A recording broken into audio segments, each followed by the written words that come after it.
मुख्यमंत्री श्रीमान देवेंद्र फडणवीस जी, भारतीय जनता पार्टी महाराष्ट्र प्रदेश के अध्यक्ष श्रीमान राव साहब दानवे जी, भारतीय जनता पार्टी के राष्ट्रीय उपाध्यक्ष और सांसद श्रीमान विनय सहस्त्रबुद्धे जी, पुणे से ही आमदार और राज्य सरकार के कैबिनेट मंत्री श्री गिरीश बापट जी, पुणे शहर के भाजपा के अध्यक्ष श्रीमान योगेश जी, रामबाऊ मालगी प्रबोधिनी के 7 सालों से जुड़े हुए और हमारे वरिष्ठ विधायक श्रीमान मंगल प्रताप लोढ़ा जी, श्रीमती रेखा महाजन जी, पुणे महानगर की प्रथम नागरिक श्रीमती मुक्ता तिलक जी और आज के कार्यक्रम में पधारे हुए प्यारे भाइयों और बहनों, मैंने मेरे जीवन में कई बार अनेक प्रकार के भाषण किए हैं। राजनीतिक भाषण छोड़कर भी कई सारे विषयों पे, कई सारे व्यक्तित्वों के बारे में और कई सारी घटनाओं के बारे में भी मैंने अलग अलग प्रकार के बहुत भाषण किए, मगर बचपन से आज तक जब भी मैं आर्य चाणक्य पर बोलने जाता हूं, तब मैं वक्ता के नाते अपने आप को बहुत छोटा महसूस करता हूं, क्योंकि जिस व्यक्तित्व के बारे में बोलना है वो व्यक्तित्व इतना बड़ा है जिसको शब्दों में समाहित ही नहीं किया जा सकता, जिसको व्यक्तित्व वक्तव्य में समाहित ही नहीं किया जा सकता। आज रामबाऊ मालगी प्रबोधिनी ने जिस प्रकार से पुणे के अंदर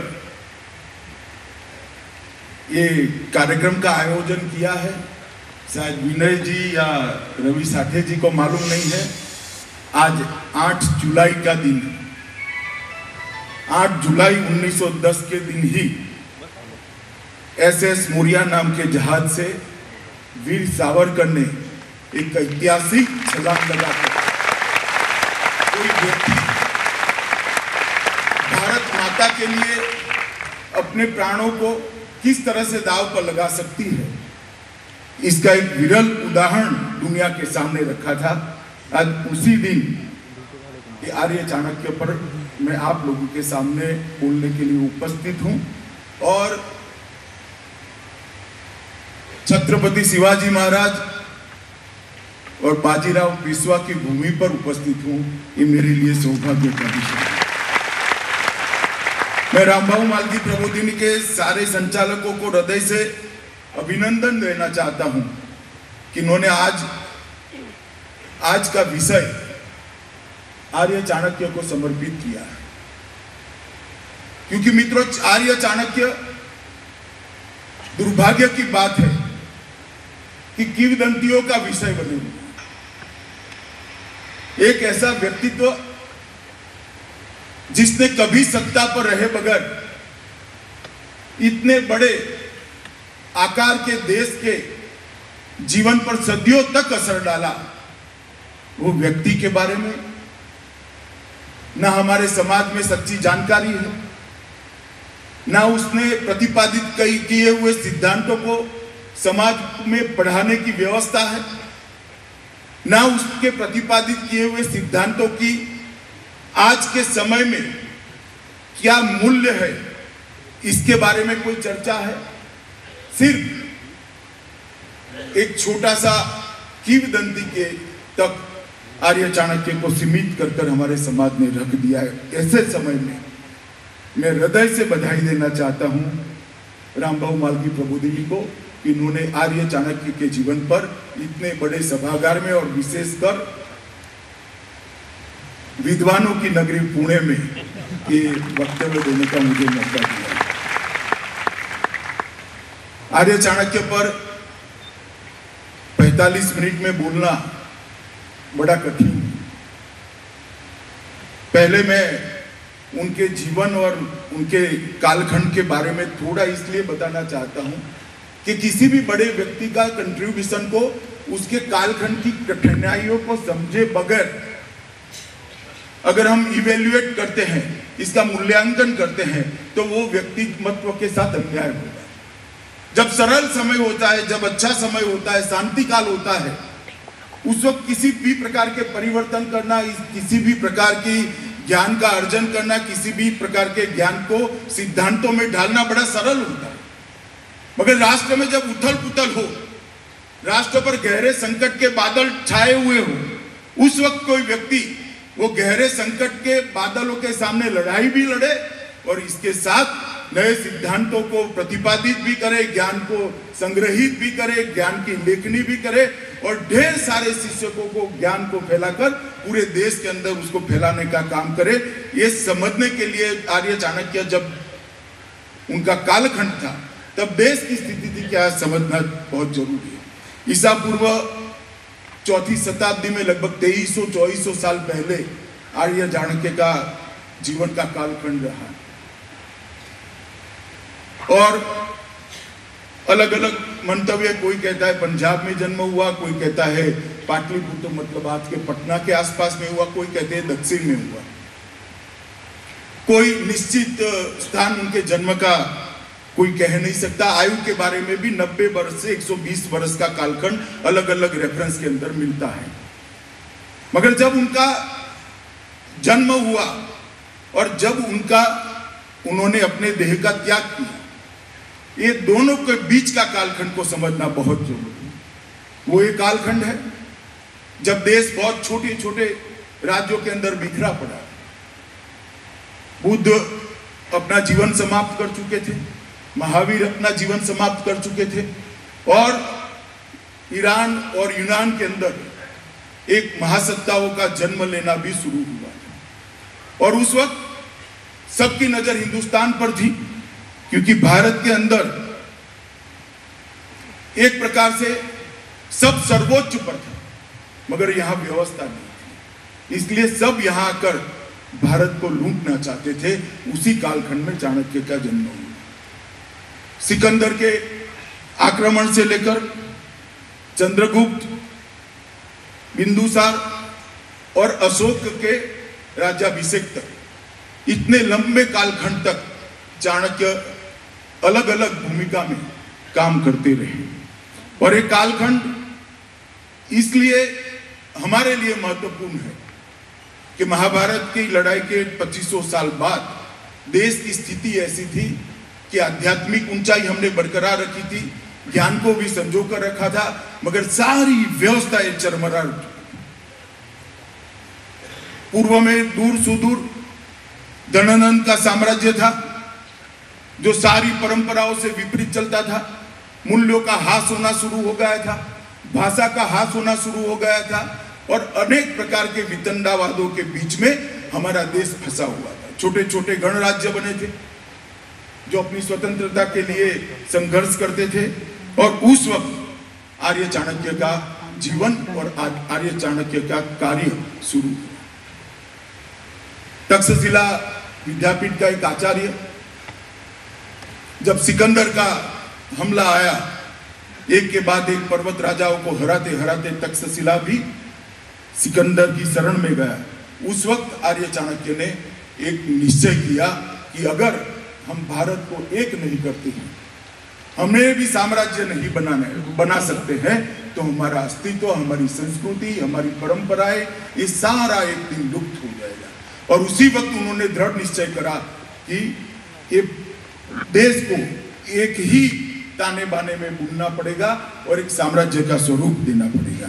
और इसी के कारण चाणक्य के जीवन में ही हमारी राष्ट्र की पहली अवधारणा की शुरुआत हुई। उन्होंने राष्ट्र की पहली अवधारणा की कल्पना रखी कि अफगानिस्तान से लेकर लंका तक और ब्रह्मदेश से लेकर गुजरात तक जो फैला हुआ है, एक ही संस्कृति के आधार पर जीता है, एक ही जीवन पद्धति के आधार पर जीता है, वो हमारा भारत राष्ट्र है, इसकी अवधारणा सबसे पहले अगर कहीं पर हुई तो चाणक्य के कालखंड के अंदर हुई, क्योंकि उन्होंने इसको एक सूत्र में बांधने की कल्पना करी।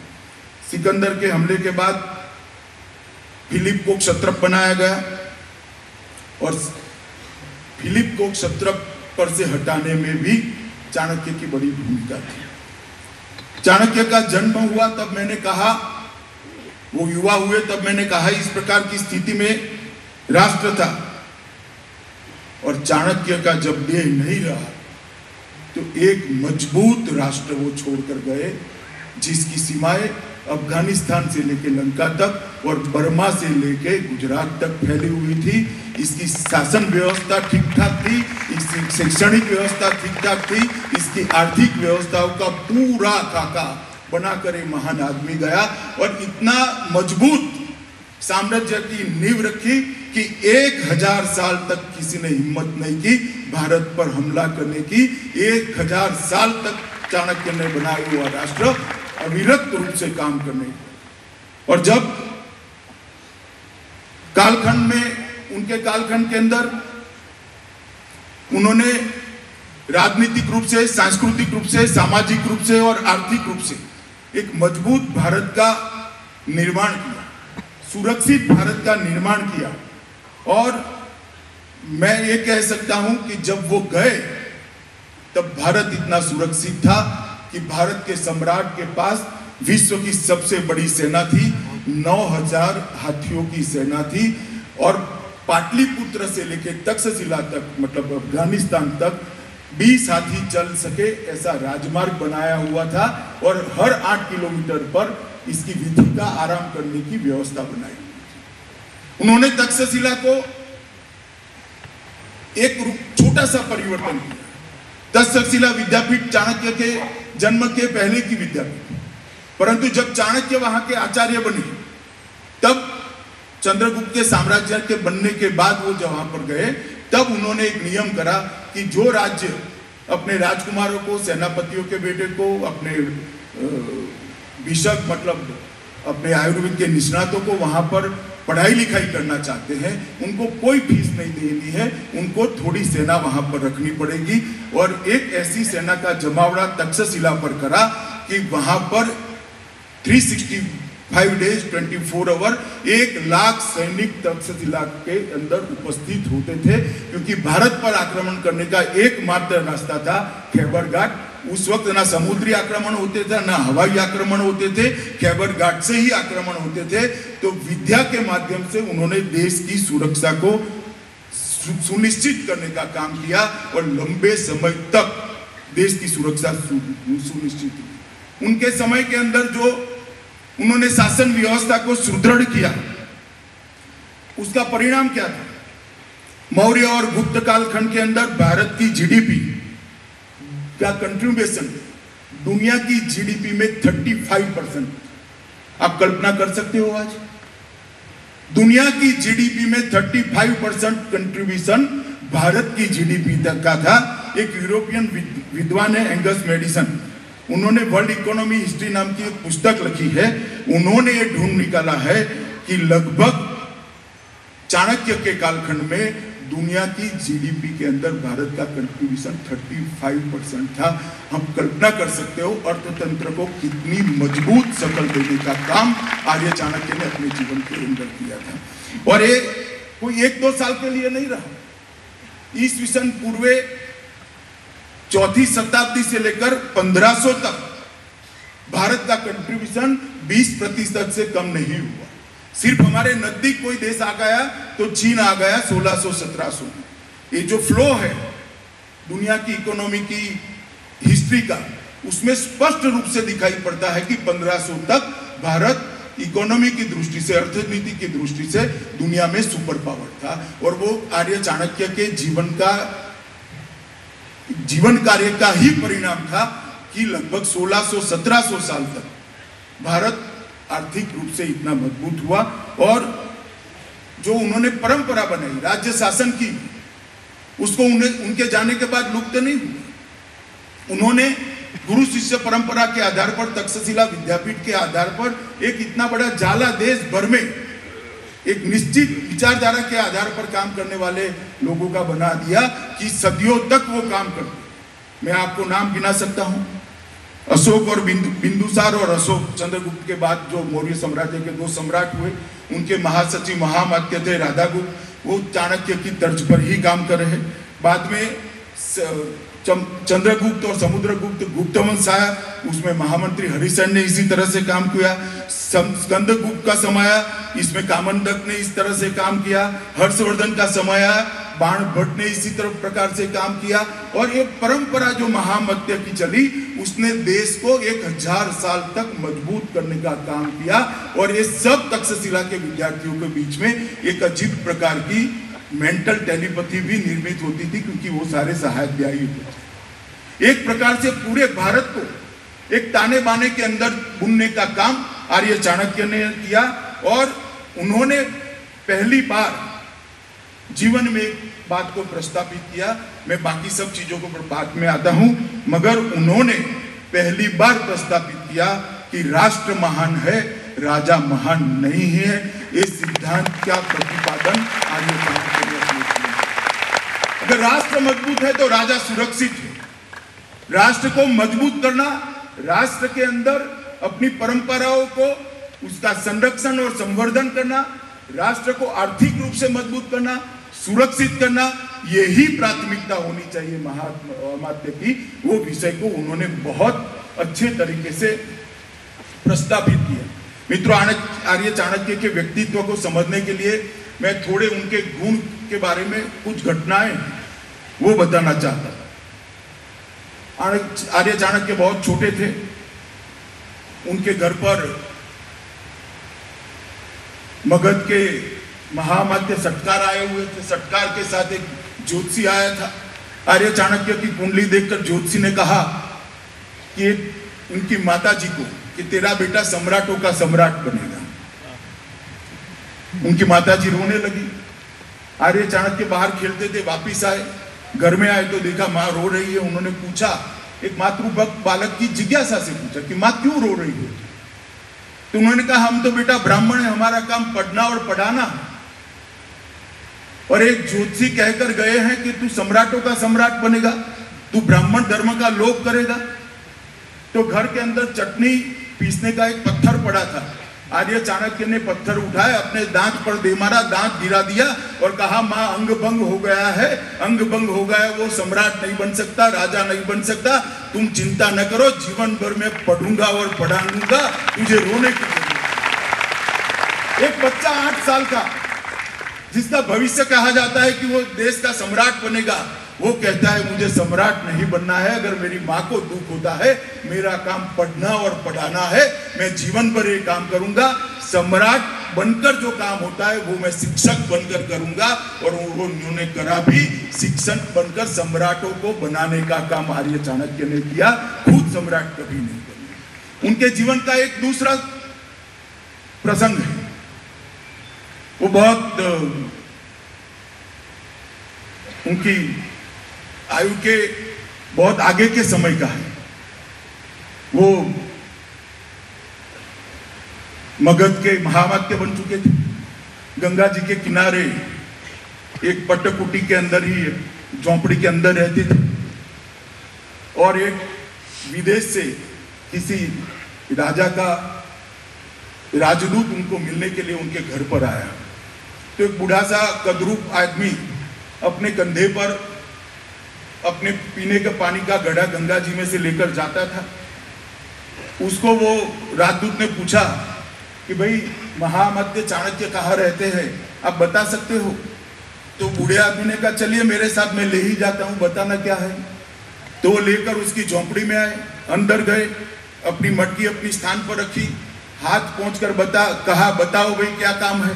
तो उसने कहा, मुझे आर्य चाणक्य से मिलना है, इनके सेवक से नहीं मिलना है। उन्होंने कहा, मैं ही आर्य चाणक्य हूं, आप बताइए क्या काम। जिसके चरणों में पूरे राष्ट्र की सत्ता थी, ऐसा व्यक्ति इतनी सादगी के साथ जी सकता है, इतनी जमीन पर जी सकता है, उसका उदाहरण आर्य चाणक्य ने अपने जीवन पर करा था। घर में एक झोंपड़ी थी, कोई सेवक नहीं था, स्वयं पाकी थे, खुद का पानी भी गंगा जी में से खुद भरकर लाते हैं। मैं मानता हूं कि आज के हम सब राजनीति में काम करने वाले लोगों के लिए प्रेरणा उठाने का अगर उनके जीवन में से कोई अनेक प्रसंग है, उसमें से एक महत्वपूर्ण प्रसंग है तो ये है कि राजनीतिज्ञों ने किस प्रकार से जीना चाहिए, समग्र जीवन अपना सादगी से किस तरह से निकालना चाहिए। तीसरा प्रसंग है, यहां पर सिकंदर का हमला हो गया। चंद्रगुप्त उस वक्त भी आर्य चाणक्य के साथ उसी जगह पे थे और सेल्यूकस की बेटी सिकंदर के प्रथम हमले में इनके साथ आई थी हेलन, और थोड़ा चंद्रगुप्त को उनसे मोह हो गया। उन्होंने आर्य चाणक्य को कहा कि मैं शादी करना चाहता हूं। उन्होंने कहा आप विदेशी महिला से शादी नहीं कर सकते। उस वक्त कंजर्वेटिव सोसाइटी होती थी, कोई आपको राजा के नाते स्वीकार नहीं करेगा। बात वहां पर गई, चंद्रगुप्त सम्राट बने। हेलन के पिता सेक्युलस देश पर हमला लेकर आए। चंद्रगुप्त ने ग्रीकों के हमले को हराया, विजेता हुए। जब संधि होने लगी तब आर्य चाणक्य ने कहा कि हमारी संधि हमेशा बरकरार रहे, इसलिए आपकी बेटी का विवाह हमारे सम्राट से करें।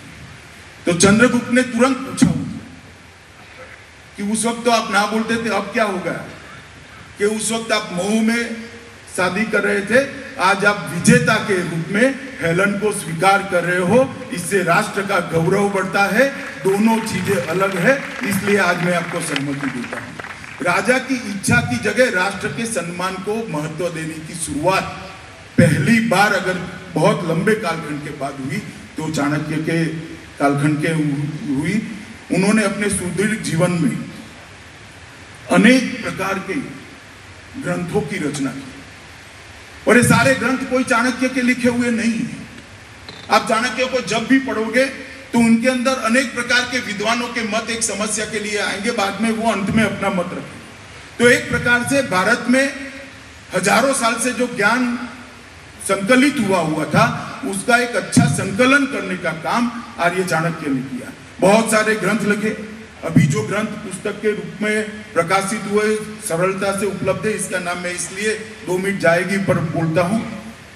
कौटिल्य अर्थशास्त्र, चाणक्य नीति दर्पण, चाणक्य राजनीति शास्त्र, चाणक्य नीति शास्त्र, चाणक्य सार संग्रह, लघु चाणक्य, वृद्ध चाणक्य, चाणक्य सूत्राणी, और एक विष्णुगुप्त सिद्धांत नाम का ज्योतिष पर भी ग्रंथ उन्होंने लिखा है। ये सारे ग्रंथ के अंदर दुनिया की कोई समस्या को बाकी रखे बगैर सब पर मीमांसा करने का काम आर्य चाणक्य ने किया है। और मित्रों, एक नाम मैं जरूर यहां पर देना चाहता हूं, पंडित श्याम शास्त्री, जिन्होंने अपना पूरा जीवन, मैसूर महाराजा के ग्रंथपाल थे, जिन्होंने पूरा जीवन चाणक्य पर लिखी हुई पांडुलिपियों को संग्रहित करने के लिए और उसको पुस्तक के रूप में प्रकाशित करने के लिए लगा दिया। आज अगर हम चाणक्य को अच्छे से पढ़ पाते हैं तो उसका संपूर्ण श्रेय पंडित श्याम शास्त्री को जाता है। सब राजे रजवाड़ों के वहां जाकर भिक्षा मांग कर पंडित ने चाणक्य को आज शब्ददेही के अंदर बांधने का काम किया है। मित्रों, चाणक्य के जीवन में उनके कंट्रीब्यूशन के बारे में मैंने बहुत संक्षिप्त में सरसरी रूप से बताया, क्योंकि मैं ज्यादा समय इनके लेखन के बारे में, उनके ग्रंथों के बारे में बताना चाहता था। चाणक्य के अर्थशास्त्र, नीति शास्त्र और जितने सारे पुस्तकों का मैंने यहाँ पर उल्लेख किया, ये सारे पुस्तकों का आधार हमारे प्राचीन ज्ञान के सोर्स के अंदर से निकलता है, और चाणक्य ने उसको उस वक्त के सांप्रत समय के हिसाब से पुनः व्याख्यायित किया। भारतीय ज्ञान परंपरा के 4 विभाग हैं, एक आन्वीक्षिकी है, एक त्रयी है, एक वार्ता है और एक दंडनीति। आन्वीक्षिकी का मतलब है अन्वेषण, खोज, अनुसंधान। मगर वो खोज और अनुसंधान हम जिस रूप में आज मटीरियलिस्टिक सोसाइटी में सोचते हैं इस प्रकार का नहीं है। परम तत्व के रहस्य की खोज, उसको आन्वीक्षिकी कहते हैं। बाद में त्रयी, उसमें वेद, उपनिषद, ब्रह्मसूत्र और गीता, इसके आधार पर प्रस्थान त्रयी के आधार पर बहुत सारा साहित्य बनाया गया। वो व्यक्ति के जीवन को ऊपर उठाने के लिए, आध्यात्मिक ऊंचाई देने के लिए त्रयी का उपयोग होता है।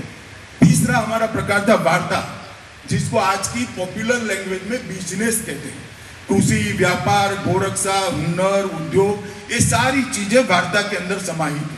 और चौथा है दंड नीति। दंड नीति मतलब नॉट पनिशमेंट, कानून व्यवस्था, नियम, अर्थशास्त्र, कर व्यवस्था, संविधान, लोक सेवा और सुशासन, ये सारे विभाग दंड नीति के अंदर समाहित होते हैं। तो ये चारों विभागों का उपयोग कर इसके तत्वाधान पर चाणक्य ने सारे ग्रंथों की रचना करी है। अब मैं बाकी सारी चीजें छोड़कर वार्ता और दंड नीति के साथ आ जाता हूं, क्योंकि वो अर्थशास्त्र और राजनीति शास्त्र से जुड़े हुए दो विभाग हैं। वार्ता और दंड नीति सीधा राज्य के कामकाज के साथ जुड़े हुए आधार है, परंतु आर्य चाणक्य ने वार्ता और दंड नीति के लिए जितना भी लिखा उसका आधार उन्होंने त्रयी और अन्वीक्षिकी से ही लिया, क्योंकि अल्टीमेटली सुशासन और उद्योग, अर्थनीति और उद्योग, शासन, सुशासन और दंड नीति, ये सबका आधार अध्यात्म से लेने का काम आर्य चाणक्य ने किया। इसी के कारण आज चाणक्य ने जितना भी लिखा है कभी कालबाह्य नहीं हुआ। 2400 साल 2300 साल पहले लिखी हुई सारी चीजें आज भी इतने ही उपयोगी है जितनी उस समय में उपयोगी थी। और इसीलिए कहते हैं कि चाणक्य का जितना भी ग्रंथ है, चाणक्य के जितने भी ग्रंथ है, वो सारे शाश्वत है, एटर्नल है। इसकी कोई समय सीमा नहीं है। शायद आज से 1000 साल के बाद भी ये इतने ही प्रासंगिक होंगे जितने आज है, और इतने ही प्रासंगिक होंगे जितने 2300 साल के पहले थे। इसका बेस बहुत स्ट्रॉन्ग लिया है उन्होंने अपने सारे ग्रंथों के अंदर। ब्रह्मा, मनु, बृहस्पति, शुक्र, नारद, विश्वामित्र, विदुर, ये सारी चीजों का रेफरेंस लेते लेते लेते वो ग्रंथों के अंदर समाहित करते गए। शांति पर्व के अंदर से बहुत सारी चीजें लेकर उनको नई परिभाषा में व्याख्यायित किया। विद्युत नीति की बहुत सारी चीजों को लेकर नई व्याख्या में उन्होंने व्याख्यायित किया। रावण लक्ष्मण संवाद में से भी काफी सारी चीजों को लेकर उन्होंने नई व्याख्या में व्याख्यायित करने का काम करा।